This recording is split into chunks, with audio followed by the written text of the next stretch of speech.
What's up, fight fans? Mr. Mustache here. This Saturday, UFC 291 in the co-main event, you got Jan Blachowicz taking on Alex Pereira in the light heavyweight division, where Alex Pereira is making his light heavyweight debut after losing the title to Israel Adesanya back at UFC 287. And then you got Jan Blachowicz, who's kind of making his return after having a split draw against Magomed Ankalaev back at UFC 282 for the vacant light heavyweight belt.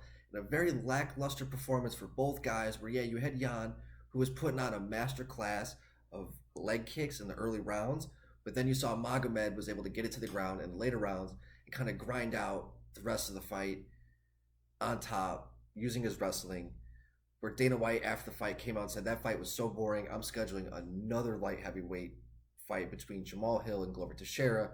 I think it was like the next pay-per-view. And that's kind of where we had Jamal Hill becoming the undisputed champ. But now he's most recently torn his Achilles and has given up his belt, where I'm shocked where this fight between Alex and Jan is not an interim, or at least like a vacant belt fight. I'm not really sure why that hasn't happened. I'm sure maybe like negotiations broke down, because then it'd make it a 3-round fight to a 5-round fight. So I'm not sure where maybe even it was even talked about. I'm not really sure. But Alex moving up 20 pounds, I think is good for him. A lot of people said that the weight cut, there's a lot of criticism, and that's why that he wasn't able to take shots so well at middleweight.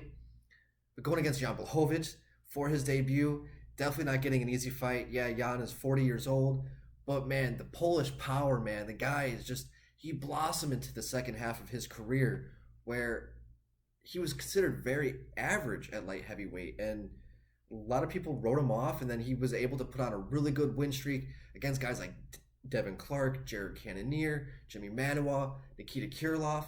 But then he ran into Thiago Santos when Thiago Santos was just putting guys out left and right. He got TKO'd, but then he was able to put on another 5-fight win streak, right? To get himself into just like this almost legendary status, even defended the belt at light heavyweight against Israel Adesanya. He won it against Dominic Reyes, and just where he just I remember that body kick against Dominic Reyes where it just broke his rib and it just turned purple immediately, right? Jan just has just like unworldly power at light heavyweight, and even though his fight against Alexander Rakic, because Rakic too was just looking so strong and dominating at light heavyweight, where Jan was just able to kind of just nullify all that, where Jan didn't look very good in that fight, neither did Rakic, and I think that had a lot to do with the ability of Jan Blachowicz just being so strong, powerful, durable. He really is Polish power. And going against a guy like Alex Pereira, I think if Jan is just able to utilize his well-roundedness, get it to the ground. I know Alex has been working with Glover a lot, and obviously Glover and Jan shared the octagon together before, where Glover beat Jan, took the belt from Jan. So Glover's going to have probably some game planning advantages against Jan, but I think that we're going to see if the weight cut did truly affect Alex Pereira. I think it's definitely should be noted that he got put out in his last fight, and that might not be due to the weight cut. He's been through battles in kickboxing for glory time and time again. He's taken a lot of damage over his career. Just because he's 7-1 in MMA doesn't mean he's only had 8 fights. The guy has had an entire career in kickboxing, world championship career kickboxing, where he's had some pretty big wars against Stylebender himself, right? So I think that still should be noted. His chin is going to be tested against a guy like Jan. Jan's chin is going to be tested against a guy like Alex, because the last time we saw Jan go against a world-class striker, if he didn't get it to the ground against Izzy, I think Izzy would have cruised himself to a victory, because I think he won the early rounds, then Jan had to get it to the ground, utilize his wrestling in the same way that Magomed had to utilize his wrestling against Jan.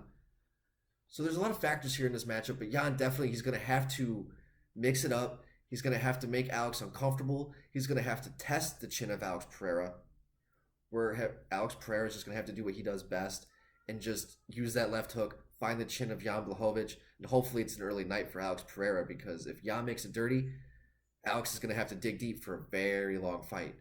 But I think that the well-roundedness of Jan Blachowicz, I think he's here to stay still. I think him being at 40 years old, I think that we're still going to see about 3 years of him.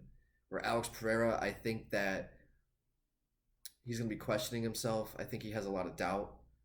I think the pressure's a lot for him. I think maybe that could be a big reason why that this fight isn't a title fight. Maybe he didn't want a title fight. I'm not sure, though. That's just kind of my instincts on that one. But I think that Jan Blachowicz is going to come out with the victory here. I think that he's going to have to grind one out. I'm not sure if he's going to get a finish.